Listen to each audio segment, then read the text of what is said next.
Andrea Yates was born July 2nd, 1964. She is better known to the entire world for murdering her 5 children in a bathtub on June 20th, 2001.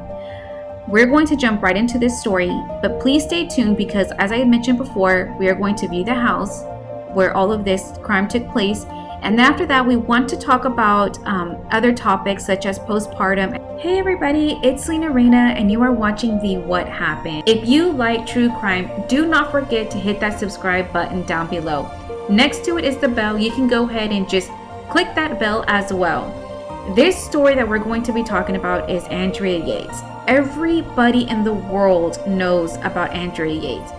How Andrea Yates killed or drowned all of her kids.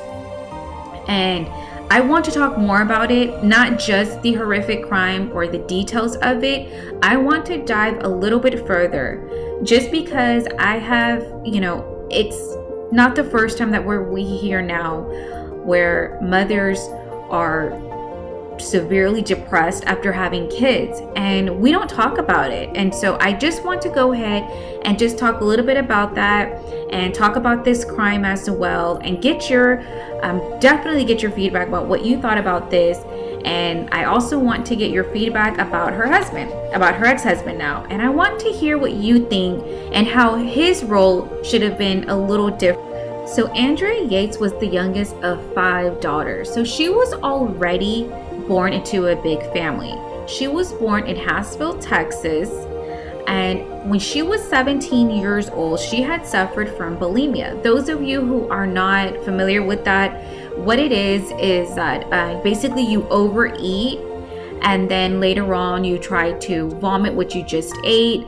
But when food is in front of you, you just kind of continue to eat, and then you later on try to just discard it the best way you can. When she was about 17 years old, she had already confided to a friend that she was suffering from depression. She knew at such a young age that something was not right. Of course, back then, this is not very common. So a lot of people never really came forward if they were suffering from depression or when they were sick or, other things that we hear of today. And so she told this friend at the age of 17, she said, I want to commit suicide. I want to kill myself. And the friend later on told her, not to, and just basically was a mentor to her. So Andrea Yates was actually very smart. A lot of people don't know this, but she was very intelligent. She graduated from Milby High School. She was from valedictorian as well.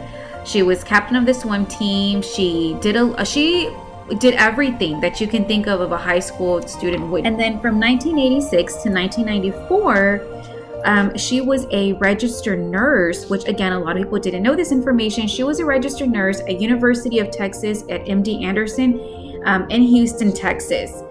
1989 is whenever she met her husband, Russell, which, for short, she calls him Rusty. So we'll be calling him that as well. She had met him at some apartment complex where later on they moved in together, and then they were married on April 7th. Once the couple got married, they immediately moved in together. And then after that, they quickly announced that they wanted to have kids. Now, according to family members who attended the wedding, Rusty made an announcement and stated, and I quote, "We would seek to have as many babies as nature allowed us to." And so they quickly bought a 4-bedroom house in Friendswood, Texas. The first child was named Noah. He was born on February 1994. And just before Rusty had accepted a job in Florida, they relocated to a smaller trailer. And by this time, they had already given birth to their 3rd child. So in this trailer was very small. It was very cramped. The bedrooms are very small, and it's enough for about a couple and maybe a dog or a cat, or a couple and a baby, but not to raise more than 1 child.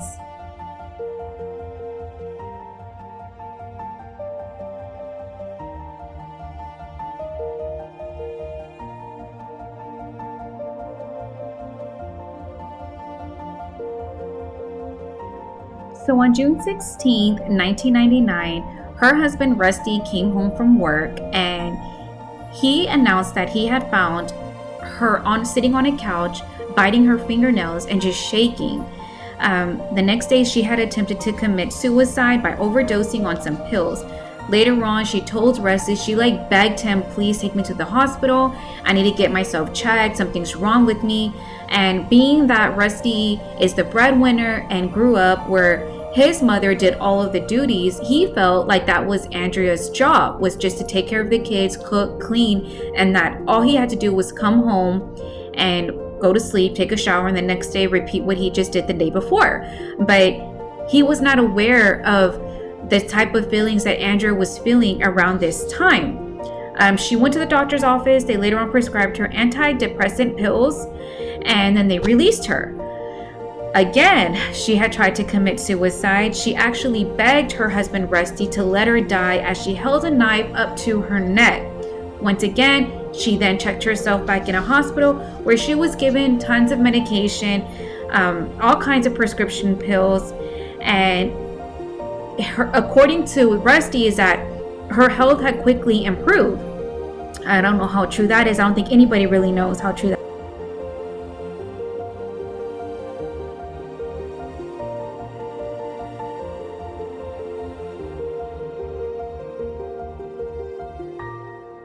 Not even a month later, on July 1st, 1999, Rusty came home again, and she was having another breakdown. She had tried to commit suicide not once, but twice. So at this point, she again told her husband that she needs to be checked back into the hospital, and that's where she was diagnosed with postpartum. Those of you who are not aware of postpartum, we will talk about that at the end because I do not want to get off topic here. Her doctor, the very first doctor that she's seen when the doctor had told her that she had suffered from postpartum, that diagnosed her with this, begged Rusty to stop having kids. And this doctor said he never told a patient that, but that he begged Rusty, said stop having kids. Something's going to happen if she's trying to commit suicide several times.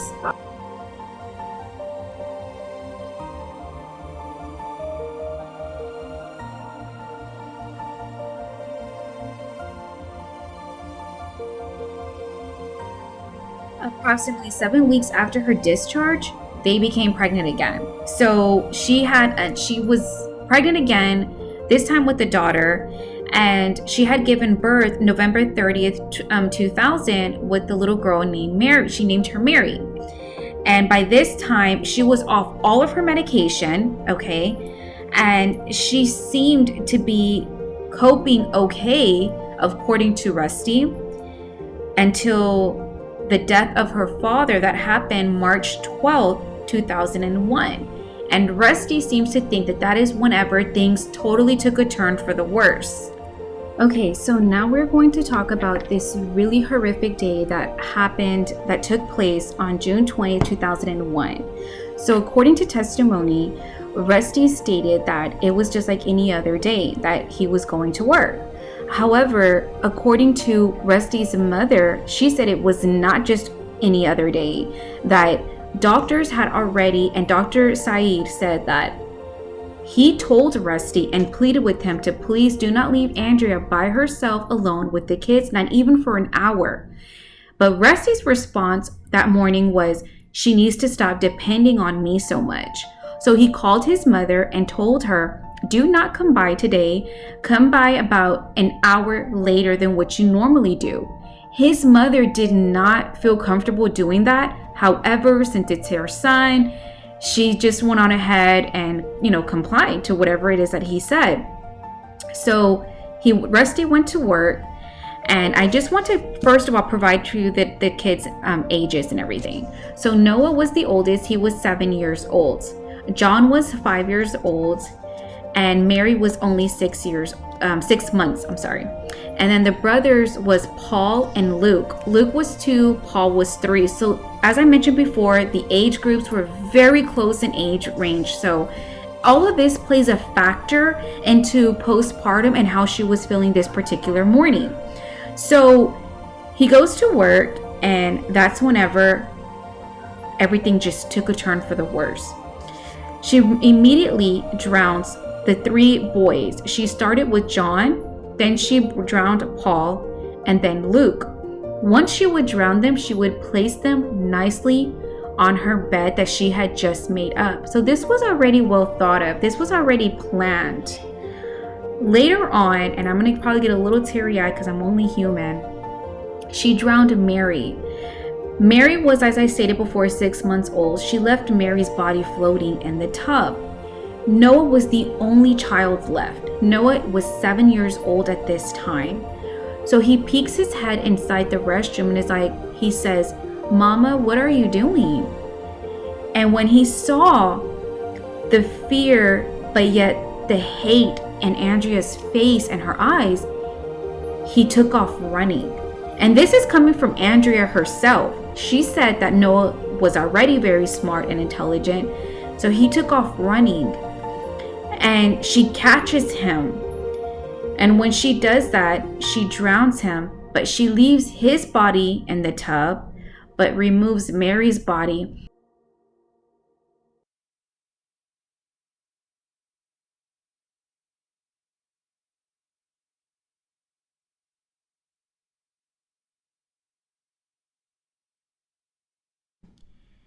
Later on, with testimonies coming out, it was said that she called police numerous of times that morning, not stating exactly what she did over the phone, but she just kept saying, "I need an ambulance. I need a police officer to this house now." They took their time because they didn't know what had happened.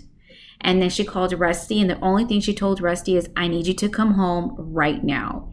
And he came home, and that's when he found his kids, dead. And I can't fathom, because postpartum is very real, and women have too much pride. Some mothers have too much pride to talk about this, but it's time that it needs to be talked about, because this is 2020 now.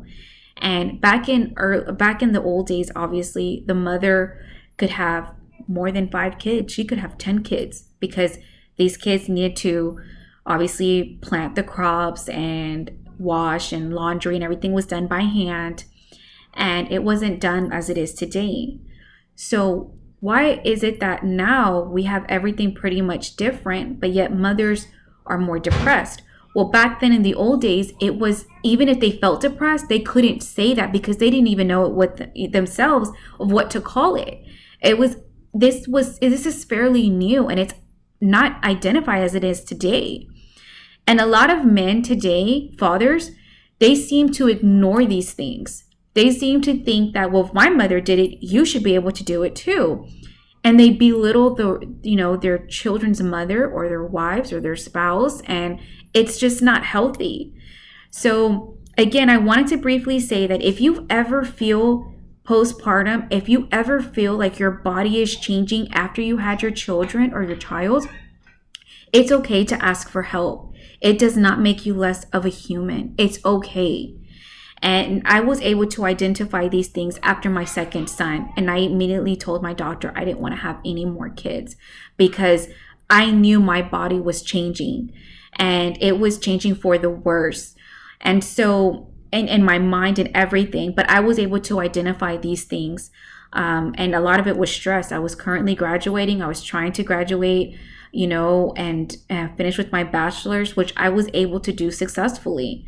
And so even today, but still, it doesn't matter what you're doing. It doesn't matter what career or what field, or if you don't have anything, it doesn't discriminate. Postpartum does not discriminate at all. It can happen to anybody, to any ethnicity, and we should not be being so hard on each other as mothers and as women. We should always upheld one another and say, if you need something, I'm here to help you. And I am, because I'm a selfless person like that. So I just want to end that as well and say that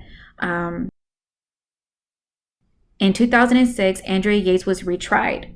This time she was found not guilty. So therefore, it was reasoned of insanity. So in 2007, she was resided in a Curryville State Hospital, which is a very low security mental institution, and it's near San Antonio. She's not located in Houston anymore. It is also stated that Rusty ended up, I believe, having kids with another individual, with another girl. She was a lot younger than Andrea. They ended up divorcing 2005. They still remain friends. He still goes and visits Andrea every now and then. It's not like constantly or anything like that. It is also said that on her spare time that she always watches videos of her son and her daughter. She just she recreates things by paper, drawing, things like that. And it's just very sad. And so I just feel, a part of me feels that Rusty should have been held liable more than what he was, because Andrea was crying out for help. And now she's, obviously she knew what she was doing. She takes full responsibility. I do, in a sense of creating this video. I am not excusing her by all means. However, I do feel like it could have been prevented had she had the correct person just to give her that guidance. And I think her husband had a lot to do with it. But again, so that is it. I think we covered everything. Stay tuned. We will go now to view her home on the outside of it, of course. And I want to say thank you all so much for watching Selena Reyna on the What Happened. Don't forget to like and subscribe to this video. Please give it a thumbs up so that it can show on other people who might need to watch this. And share it to your friends, share it to your Facebook, to your Instagram, things like that. That'll always be helpful. Please go ahead and scroll up. Watch my other videos. This is the 21 episode. So go ahead and watch my other episodes. I cover missing people. My missing people episodes that I cover mean so much more to me, just because they're still missing, and they're always gonna have a place in my heart, because I feel like no family should never have to wonder where their child is during Christmas and holidays. The not knowing is what hurts me the most for families, for missing people. So go ahead and look at those videos of the missing people, share them, give it a thumbs up as well, please. And don't forget to subscribe. Thank you all so much for watching Selena Reyna on the What Happened. I hope I was able to influence you on certain decisions. And if you ever need to talk, reach out to me on social media. I will not turn a blind eye at all. Please, there is help out there. Look out for help. There's help out there. Free help. Okay? So thank you all so much for watching me. Have a great day. Okay, so we're at the house now where everything took place, and here it is right behind me. Okay, here my viewers have it. I always try to go to the locations of where incidents took place, missing people, things like that. I always try to interview the families as well. So stay tuned, continue to watch my shows. Feel free to subscribe, give this show a thumbs up, please do. Definitely. Thank you all so much for watching.